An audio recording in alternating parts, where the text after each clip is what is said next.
中国海军列装能够运载10万吨级航母的巨舰，在两岸统一时将会发挥重大作用。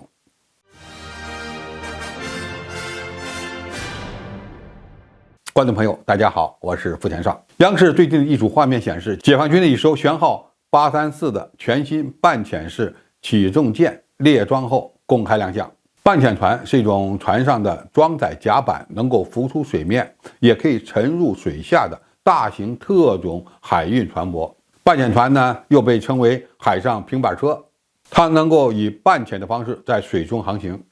由于重心低，甲板与水面相差不大，因而抗击大风大浪的能力强，稳定性好。央视在介绍这艘船时特别强调，834舰可以运载10万吨以上的舰船，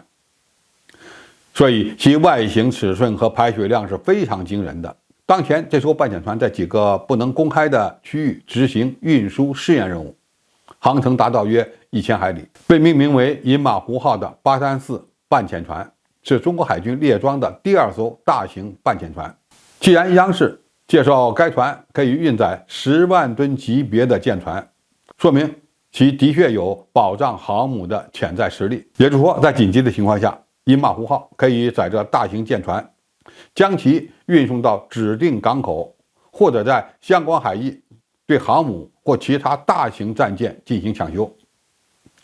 这个能力是军事强国必须拥有的，但不是任何列装了大型航母的国家都具备这样的能力。834号半潜船的主要后勤保障功能之一是维修受损的其他舰船，比如潜艇、驱逐舰、巡洋舰，一旦出事趴窝，就要请海上搬运工半潜船出马，将这些出现故障或者受损的舰船驮回有维修能力的船厂或基地，甚至呢能够直接在海上对他们进行抢修。所以834饮马湖号是中国海军构建远洋作战能力的一个重要保障平台，对解放军战舰未来执行远海巡航使命或者是全球作战任务有着重要的意义，其能力甚至超过了美军。记得有一年，美国海军的科尔号宙斯盾导弹驱逐舰在也门遇袭，美国人最后还是从荷兰租用了蓝色马林鱼号半潜船，才将其运回美国修理的。现在的问题是，饮马湖号为什么会在解放军完成统一大业时会起大的作用呢？第一，半潜船在执行远洋作战任务时隐身性能比较好，它可以部分沉入水中，使外露体积减小，雷达、红外信号特征都会因此而降低，在抗击敌方反舰导弹打击能力方面拥有天然的优势。相比于潜艇，半潜船还能保持与水面舰艇类似的战场态势感知能力。尽管这种船舶的排水量很大，但是通过潜水区的能力呢又非常强，对海区的适应性也相当好。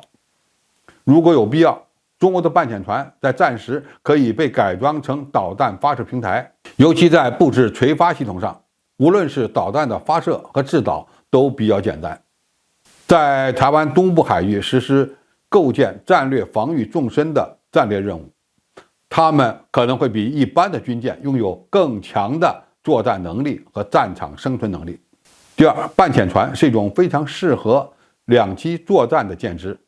我军可以在宽阔的甲板上设置重型直升机起降点，也可以用于大批量运送主战坦克、气垫登陆艇、各种车辆和物资。其两栖作战时的投送量还真不是一般的船坞登陆舰能比的。第三，半潜船可以作为渡海登陆作战时的后勤补给点和物资中转站，比如直升机就可以在这里进行燃料、弹药补充后再次升空执行任务，这样一来就可以有效降低战时运送货物的经济成本。当然，半潜船也需要有其他的舰艇给予足够的保护，对部署的武器系统的抗浪和防腐蚀要求也大幅提高，